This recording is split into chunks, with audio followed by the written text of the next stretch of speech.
ನಮಸ್ಕಾರ. ಸ್ಪೋರ್ಟ್ಸ್ ಕನ್ನಡ ವಾಹಿನಿಗೆ ಸ್ವಾಗತ. ನಾನು ರೇಷ್ಮಾ ಉಡುಪಿ. ಬೈರತಿ ರಣಗಲ್ ಅವತಾರದಲ್ಲಿ ವಿರಾಟ್ ರಣಗಲ್. ಕರ್ನಾಟಕದಾದ್ಯಂತ ಸೆಂಚುರಿ ಸ್ಟಾರ್ ಶಿವರಾಜ್ ಕುಮಾರ್ ಅವರ ಬೈರತಿ ರಣಗಲ್ನದ್ದೇ ಆರ್ಭಟ. ಶಿವಣ್ಣನ ಬೈರತಿ ರಣಗಲ್ ಬಾಕ್ಸ್ ಆಫೀಸ್ ನಲ್ಲಿ ಧೂಳೆಬ್ಬಿಸಿದೆ. ಬೈರತಿ ರಣಗಲ್ ಕ್ರೇಜ್ ಎಷ್ಟಿದೆ ಅಂದ್ರೆ ಎಲ್ಲಿ ನೋಡಿದ್ರು ರಣಗಲ್ನದೇ ಸದ್ದು. ರಣಗಲ್ ಈಗ ರಾಯಲ್ ಚಾಲೆಂಜರ್ಸ್ ಕೋಟೆಯೊಳಗೂ ಸದ್ದು ಮಾಡುತ್ತಿದ್ದಾನೆ.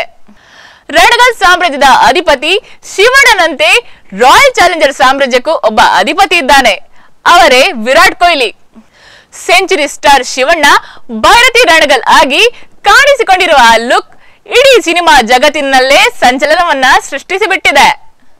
ಕಪ್ಪು ಲುಂಗಿ ಮತ್ತು ಕಪ್ಪು ಅಂಗಿಲಿ ಕಾಣಿಸಿಕೊಂಡಿರುವ ಶಿವಣ್ಣನ ಲುಕ್ಗೆ ಕರುನಾಡೆ ಫಿದಾಗಿ ಹೋಗಿದೆ.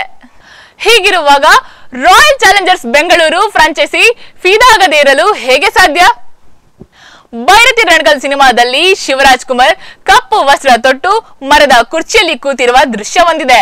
ಆ ದೃಶ್ಯದ ಚಿತ್ರವೇ ಎಲ್ಲರ ಗಮನ ಸೆಳೆದಿರುವುದು ಬಹಳ ವಿಶೇಷ. ಇದೀಗ ಶಿವಣ್ಣ ಕೂತಿರುವ ಜಾಗದಲ್ಲಿ ವಿರಾಟ್ ಕೊಹ್ಲಿ ಅವರನ್ನ ಕೂರಿಸಿ ಕರುನಾಡು ಕ್ರಿಕೆಟ್ ಪ್ರಿಯರ ಖುಷಿಗೆ ಕಾರಣವಾಗಿದೆ ರಾಯಲ್ ಚಾಲೆಂಜರ್ಸ್ ಬೆಂಗಳೂರು ಫ್ರಾಂಚೈಸಿ. ಶಿವಣ್ಣನ ಜಾಗದಲ್ಲಿ ವಿರಾಟ್ ಕೊಹ್ಲಿ ಕೂತಿರುವ ಫೋಟೋವನ್ನು ಆರ್ಸಿಬಿ ತನ್ನ ಸೋಷಿಯಲ್ ಮೀಡಿಯಾದಲ್ಲಿ ಪೋಸ್ಟ್ ಮಾಡಿದೆ.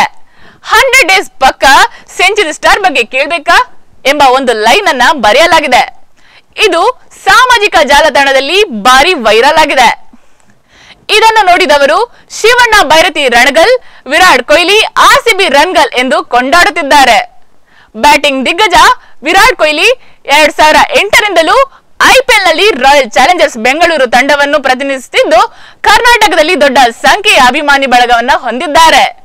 ಇದಾಗಿತ್ತು ಇವತ್ತಿನ ವಿಶೇಷ. ಮತ್ತಷ್ಟು ಕ್ರೀಡಾ ಸುದ್ದಿಗಳಿಗಾಗಿ ನೋಡ್ತಾ ಇರಿ ಸ್ಪೋರ್ಟ್ಸ್ ಕನ್ನಡ.